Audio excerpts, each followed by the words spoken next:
Le tendenze demografiche della nostra regione sono estremamente preoccupanti, disegnano sostanzialmente un Veneto in declino.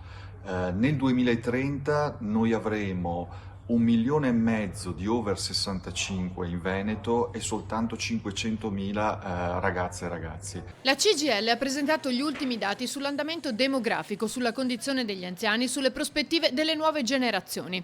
Tra 10 anni si prefigura infatti un indice di invecchiamento dagli attuali 178 a 260 anziani ogni 100 giovani. La popolazione anziana in Veneto rappresenta ormai il 20%, oltre 400.000 persone, di cui più di 100.000 non autosufficienti.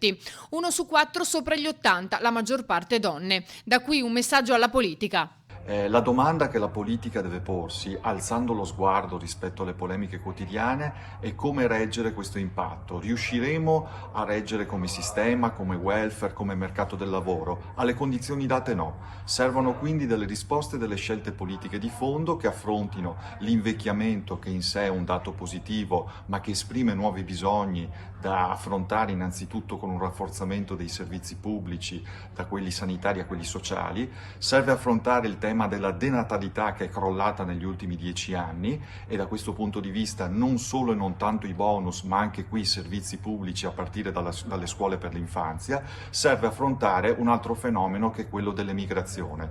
Oltre 30.000 veneti ogni anno vanno via dalla nostra regione per l'estero e per le altre regioni italiane. Sono soprattutto giovani e anche qui la risposta è innanzitutto lavoro, lavoro e soprattutto lavoro di qualità.